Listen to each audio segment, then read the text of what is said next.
Pension 4000 ఇంటికి పంపిస్తాను, volunteer చేత పంపిస్తాం అంటున్నారు కదా. వాడి మొహం పంపించాలి. వాడేంటండి పంపించేది? ఉన్న పథకాలని సరిగ్గా లేని దానికి మళ్ళీ వాడు పంపిస్తాడా? అది మేమైతే నమ్మం. కాదు, నిమ్మల రామానాయుడు ప్రెస్ మీట్లో మాట్లాడుతూ పెన్షన్ అంటేనే టీడీపీ పార్టీ, పెన్షన్ పుట్టించిందే టీడీపీ పార్టీ అంటూ కూడా కొన్ని వ్యాఖ్యలు అయితే చేస్తారు. వాడు చేసేది దిగిపోయేటప్పుడే చేస్తాడనమాట. లాస్ట్ సంవత్సరం 6 నెలల ముందే చేస్తాడు ఏదన్నా అవతల వాళ్ళని ఇబ్బంది పడటం కోసం, అంతకుమించి ఏం లేదు. పెన్షన్ పుట్టించింది కూడా టీడీపీ పార్టీ. 35 రూపాయల నుంచి 200 చేసింది. ఆ ఘనత ఎన్టీ రామారావు అంటూ ఇంటింటికి వచ్చి వాలంటీర్ వ్యవస్థ ద్వారా వ్యవస్థ పెట్టిందే జగన్మోహన్ రెడ్డి గారు. ఇంటింటికి పథకాలు అందుతున్నాయి అంటే ఓన్లీ ఒక జగన్మోహన్ రెడ్డి వల్ల అయ్యిద్ది. అది వేరే వల్ల అవ్వదు, చేయలేరు కూడా. ఈరోజు ఏదో వాలంటీర్కి 10,000 రూపాయలు జీతం ఇస్తారన్నారు కదా అనేసి చేయటం అనేది అంతా ఒకళ్ళని చూసి కాదు, మన మనసుకు నచ్చింది మనం చేయాలి. అతనికి అలాంటిది లేదు. పేదవాళ్ళంటే చిన్న చూపు ఎక్కువ. ఇప్పుడు ఈ పథకాలు ఇప్పుడు జగన్మోహన్ రెడ్డి కంటే చంద్రబాబు నాయుడు ఎక్కువ పథకాలు పెట్టారు. ఇప్పుడు మరి అమలు చేసే అవకాశం ఉందంటారా? అమలు చేసే అవకాశం ఉందంటే ఇప్పుడున్న ప్రజలు ఊరుకోరండి, తిరగబడతారు. 4 రోజులు వాళ్ళు గెలిచింది కూడా దొంగదారిలో గెలిచారు, నిజాయితీగా ఏమి గెలవలేదు. ఆ దొంగదారిని జనాలు కొట్టి తరిమేసేదాకా ఏదో పథకాలు చేస్తున్నాం అంటే చేస్తున్నాం అంతవరకే చేస్తారు. 4 రోజులు ఆగితే జనాలు రోడ్డెక్కుతారు, వాళ్ళు చేసిన మోసం బయటకు వచ్చిద్ది. ఆయన అధికారంలో దిగిపోవడం జరిగిద్ది ఖచ్చితంగా. ఆయన నిజాయితీగా గెలిచిన గెలుపు కాదు కదా ఇది. అది వాళ్ళు అంటున్నారు, మేము నిజాయితీగానే గెలిచాము, వాళ్ళ ప్రభుత్వంపై ప్రజా వ్యతిరేకత ఉంది, అందుకోసం ప్రజలు మాకు పట్టం కట్టారంట. లేదండి, ఇది కూటమి అనేసి చేసిన ఇది. అంతా విరుద్ధంగా ఉన్న జగన్మోహన్ రెడ్డి గారు పేదల కోసమే పనిచేశారు కానీ వేరే ఏం చేయలేదు. ప్రాజెక్టులు కట్టలేదు, అవి కట్టలేదు, ఈ కట్టలేదు. అంటే ముందు పేదలు బాగుండాలి అని మంచి స్కూళ్ళు కట్టించాడు. ఇలాగా వాళ్ళకి గోరుముద్ద అనేసి వాళ్ళకి ఇంట్లో 15,000 రూపాయల పిల్లలకి అనేసి మాకు ఆటో డ్రైవర్లు కూడా 15,000 రూపాయలు ఇస్తారు. ఇటువంటి వాళ్ళు మా దగ్గరికి వచ్చి మేము వెళ్ళి వాళ్ళ దగ్గరికి వెళ్ళి మేము డబ్బులు ఇవ్వాలి, మేము పెట్టుకున్నాము, మాకు పథకం రాలేదు అనేది లేకుండా మన ఇంటికి మన గడప దగ్గరికి వచ్చి ఇస్తున్నాడు. అలాంటివి కాదు అని ఓటు పడలేదు 11 సీట్లే వచ్చిందని మాత్రం అబద్ధం. దీని మనకు పెద్ద కుట్ర ఉంది మాత్రం. చంద్రబాబు నాయుడు గారు 4వసారిగా ముఖ్యమంత్రిగా ప్రమాణ స్వీకారం చేశారు. ఎలా ఉండబోతుందంటారు? ఏంటి ఎలా ఉండబోతుందంటే వర్షాలు ఉండవు ప్రస్తుతం. మనకైతే ఇదే చెయ్యాలి కదా. చెప్పాడు వచ్చాడు చేసినప్పుడు కదా. ఎందుకని చంద్రబాబు నాయుడికి వర్షాలకి సంబంధం ఏంటి? వర్షాలు ఉండవన్నారు. చూస్తున్నాం కదండి. మనకు తెలిసిన తర్వాత కిష్ట ఇంతకుముందు లోతు ఎప్పుడన్నా చూసామా? చంద్రబాబు నాయుడు కట్టారులో కిష్టలో అటు ఇటు నడిచాం. 3వ సంతంగా పెన్షన్ పెంపుపై పెట్టారు. పెన్షన్ 4,000 ఇస్తానని చెప్పేసి దీన్ని ఎలా భావిస్తున్నారు? ఇచ్చినప్పుడు కదా, ఇప్పుడు చెప్పారు ఇవ్వాలి కదా. అయితే నిమ్మల రామానాయుడు గారు ఈరోజు ప్రెస్ మీట్లో పెట్టి మాట్లాడటం జరిగింది. జూన్ది జూలైది మొత్తం 3,000 4,000 కలిపి 7,000 పెన్షన్. రాష్ట్రంలో కూడా మళ్ళీ వాలంటీర్ వ్యవస్థతోనే మీకు ఇంటికి పంపిస్తామని కూడా చెప్పడం జరిగింది. ఇస్తే మంచిదే కదండి, ఇవ్వాలి కదా. మళ్ళీ వాలంటీర్ ఇంటికి రావడం మంచిదని అంటారా? ఇస్తే మంచిది. ఇంతకుముందులాగా శుభ్రంగా రిస్క్ లేకుండా ఉంటుందిగా, జరగాలిగా. ఏంటి మరి ఎలా ఉండబోతుంది అంటారు రాబోయే రోజులు? రాబోయే రోజుల్లో ఏముంది, కష్టకాలాలే. చాలా మంచి వ్యక్తి, తెలుసున్నాడు. మాకు వర్క్ వస్తుందని ఇది ఆశ. అతను రావాలనే కదా ఇన్ని రోజులు బట్టి ఖాళీగా ఉన్నాం. ఇక చూసారా మిషన్లు ఎప్పుడు బట్టి కొత్త మిషన్లు కొనుక్కొని కూడా 5 నెలలు అయింది. అలాగే ఖాళీగా ఉన్నాయి కానీ ఏం లేదు మన జగన్ గారు ఉన్న ప్రభుత్వంలో. ఇప్పుడంటేనే కొద్దిగా ఊపు అందుకుంటుంది అనుకుంటున్నాం. ఈ పెన్షన్ పెంపుపై మీ అభిప్రాయం ఏంటి? ఏదో 55 ఏళ్ళ 56 ఏళ్ళకి వచ్చేది. అది మాకు కూడా వస్తుందని మేము ఆశిస్తున్నాం. నాకు 56 ఏళ్ళు వచ్చినాయి. ఏదో పింఛనీళ్ళు వస్తాయని మేము ఆశిస్తున్నాం.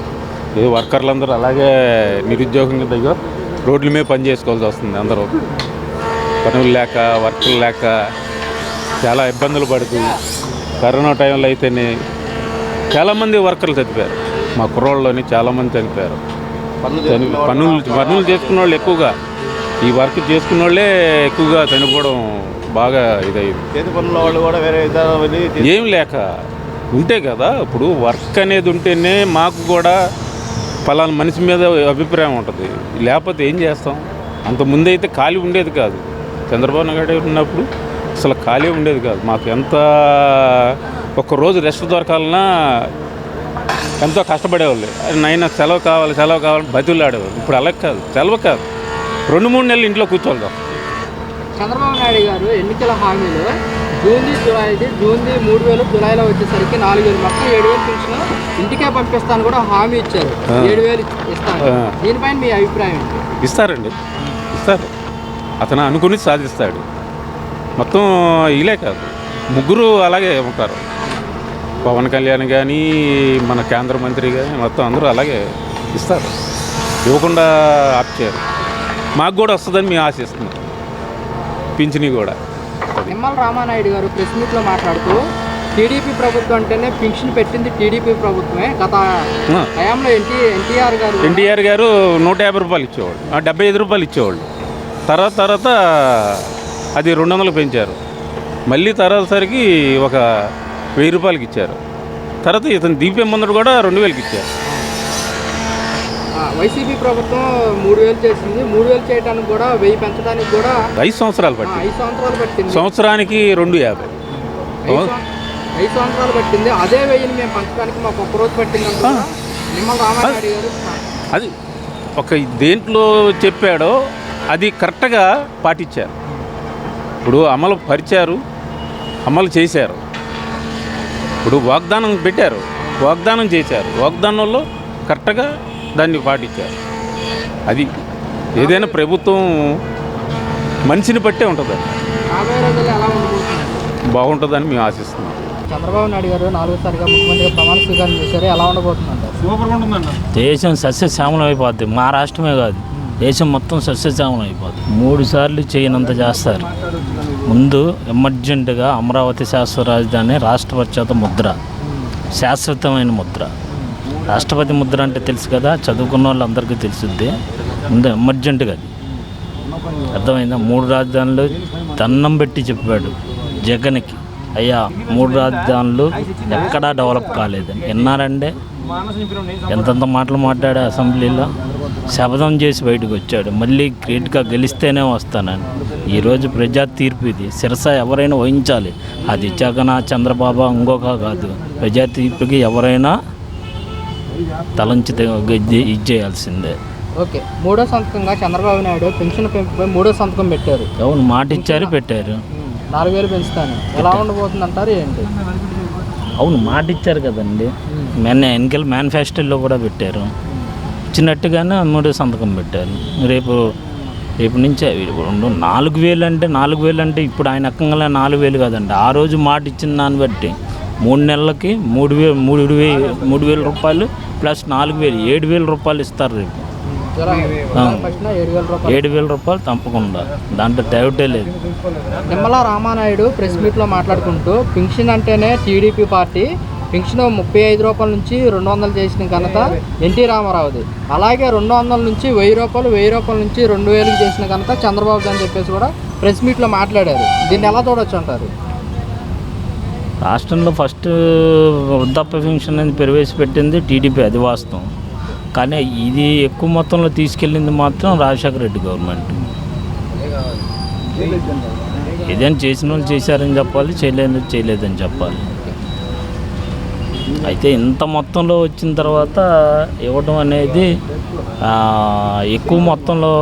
ఆల్రెడీ ఆ గత ఎన్నికల్లో కూడా ఆయన 3,000 ఇస్తానని చెప్పాడు. ఈయన పెంచుకుంటే వెళ్తానన్నాడు ఏది గెలిచిన తర్వాత. ఈయన అలా కాదు, 4,000 ఇస్తాను నేను గెలిచిన తర్వాత అన్నాడు. 3వ సంతకంగా 4,000 ఇస్తాం ప్లస్ 3,000 రూపాయలు ఎక్స్ట్రా ఆయన అన్నగారి నుంచి. 3 నెలలు అయింది కదా, 3,000 4,000 మొత్తం 7,000 రూపాయలు రేపు 1వ తారీఖు ఇస్తారు.